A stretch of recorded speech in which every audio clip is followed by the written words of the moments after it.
Hello, this is Ariyana Love reporting with Occupy Palestine TV. I'm here to bring you an update of the recent events which have transpired in the occupied Palestinian territories and Gaza. Action needs to be taken to guarantee the legitimate Palestinian right of return for the Palestinians in Gaza and all of Palestine, and an end to this suffocating siege. The Great Return March is going to continue and will take place every Friday of the week. Also, Palestinians are protesting in the middle of the night. Gaza farmers have harvested 12,000 tons of dates, but they have nowhere to sell them due to the siege.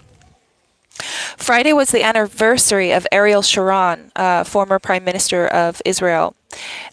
He invaded Al-Aqsa Mosque compound. This was the compound where more than 2,000 they were invaded by more than 2,000 Zionist Israeli settlers. These are illegal settlers. And they were under the protection of the so-called Israeli soldiers or Israeli occupation forces. While Palestinians were praying, they were basically slaughtered. The Israeli occupation forces killed 7 innocent Palestinian people, and they injured more than 250 Palestinian civilians. And this was the main cause for the outbreak of the Second Intifada, which was called the Al-Aqsa Intifada. 4,500 Palestinians were killed. The anniversary was on Friday. Palestinian Ministry of Health in Gaza reported reports from the Great Return March casualties for Friday. There were 7 martyred. 550 people were injured. 210 were hospitalized. 3 are in critical condition, and 90 people were shot by live ammunition from Israeli snipers. 35 children were shot by live ammunition. 4 paramedics were targeted by live ammunition, 2 press, and unfortunately 2 children were killed. Nasser Azmi Musaba, he was 10 years old turning 11, and he was shot by an Israeli sniper with a kill shot to his head. Mohammed Naif Al-Hum, 13 turning 14. He was shot in the chest with a kill shot to his chest.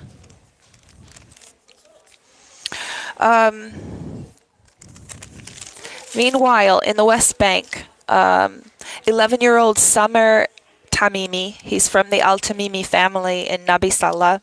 He was taken from his home, abducted from his home in the occupied West Bank village of Nabi Saleh, while the village was being raided on Saturday. So the Tamimi family continues to be a target of Israeli aggression. Friday was the bloodiest day for Palestinians in Gaza since the May 14th. Friday was the bloodiest day for the protesters in Gaza at the Great Return March since May 14th, when Trump, Adelson, and Kushner mafia moved the U.S. Embassy to Jerusalem in defiance of international law. On that day of May 14th, 60 people were killed. 7 of them were children. These children were killed by kill shots to the head and chest by Israeli snipers. There was one of them, these were 6 Palestinian children killed with kill shots to the heads and chest. And 1 infant baby was killed by toxic gas tongue twister. Gas asphyxiation. Oh, that was hard to get out. Okay. Gas asphyxiation. For the last 6 months, and I am reading from notes, obviously. For the last 6 months, Israeli snipers have been lined up at the Gaza separation barrier. This is an illegal separation barrier fence, an apartheid fence that keeps the Palestinians, 2 million Palestinians in Gaza, caged in. During the last 6 months, these Israeli snipers have shot over 5,000 Palestinians with live ammunition, wounding and maiming many for life. There have been around, I don't know the exact number because it's changing all the time, but there have been around 70 amputations of limbs. And many critical injuries and many injuries that require advanced surgical procedures which are not available in Gaza, which means that these people will suffer from, pain, debilitating pain for the rest of their life. May suffer, hopefully not, but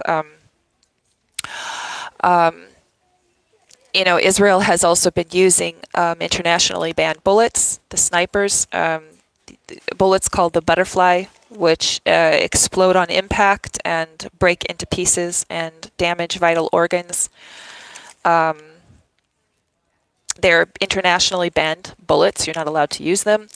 They've also been using bullets which are manufactured in the United States and used to hunt deer. And they are basically also internationally banned. You're not allowed to use them on civilians. Okay. So these are severe war crimes.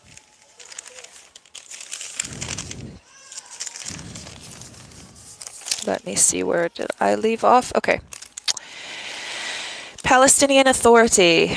The Palestinian Authority has filed a case on Friday at the UN highest court asking judges to order Washington, D.C. to remove the recently allocated U.S. embassy from Jerusalem. Jerusalem, according to international law, is still the capital city of Palestine, also according to UN resolutions and U.S. law.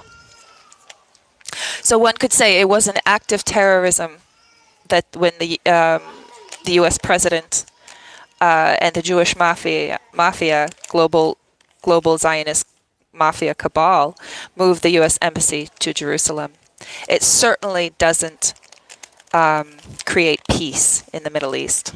It does quite the opposite.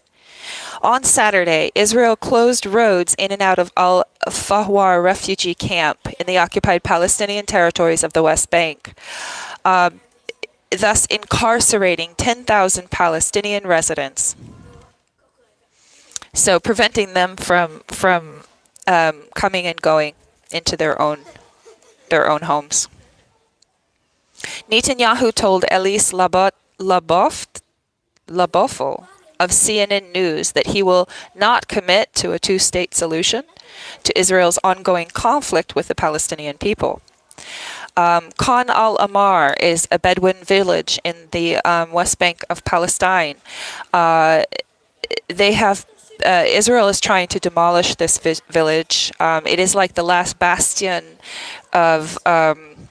the territory is strategic for... Basically, if Israel is able to evacuate these residents, then they will be able to complete the annexation of the West Bank.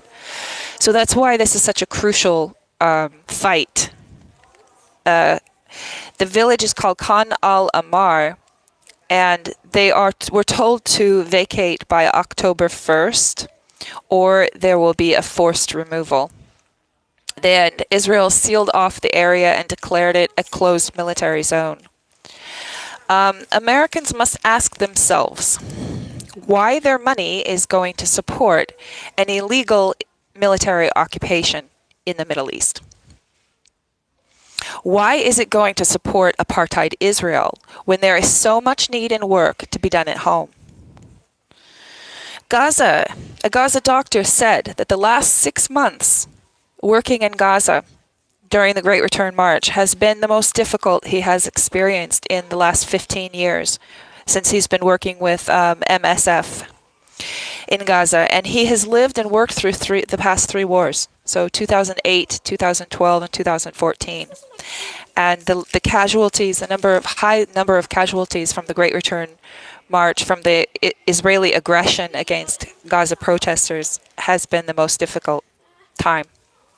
On the brighter side, Ahed Tamimi and her father Bassem Tamimi were given heroes welcome by the Spanish football club Real Madrid this weekend.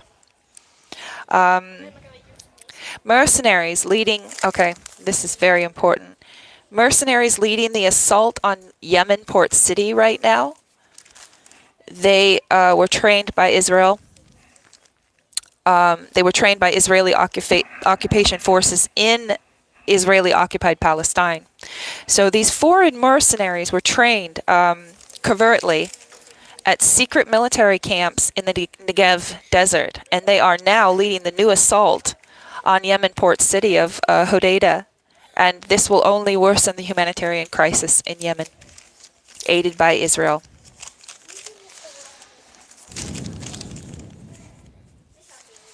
All right. During President Abbas's recent speech at the UN, he failed to mention the Great Return March. Imagine that. The UN stands with Israel by ignoring Palestinian rights. There is a failure of Israel and Hamas to reach a truce. But going back to the old saying, you can't negotiate with terrorists. And by terrorists, I don't mean the Palestinian people. Palestinian reconciliation is the only way to ease the siege on Gaza, and Israel does everything in its power to keep Fatah and Hamas and all of the Palestinian factions divided. Palestinian ambassadors in Washington, D.C. have had their visas revoked by the Trump administration. As well, all of the Palestinian facilities have been shut down, the PLO office and everything. So this is really a war on the Palestinian people. Meanwhile, Jared Kushner is working very swiftly to remove refugee right of return for the Palestinian people. There's about, that would mean 75% of the Palestinian population who are now refugees and have been ethnically cleansed and displaced from their lands. That would be, there's about 13 million Palestinians in the world. So roughly, 75% of them would be prohibited from returning to their homes. And that is extreme terrorism.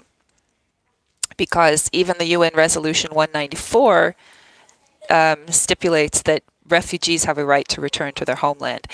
And if the Kushner mafia goes after Palestinian refugees' rights of return, it is very easy to go after everybody else's. So this is an attack on humanity. Okay, another, and I'll leave this on a positive note. The federal court in the United States blocked an anti-BDS law that Jewish Americans have been trying to pass in Arizona. So this is a victory for BDS and Palestine. This is the second state to reject these anti-BDS laws, which Israel and Jewish Americans are trying to pass. And this is a victory against Jewish oppression. Kansas was the first state to reject anti-BDS laws. So I just want to give credit to Wafa Aludaini in Gaza and Palestine Now for providing much of this information in this report. And that's it for today. This is Ariyana Love reporting with Occupy Palestine TV. Free Palestine.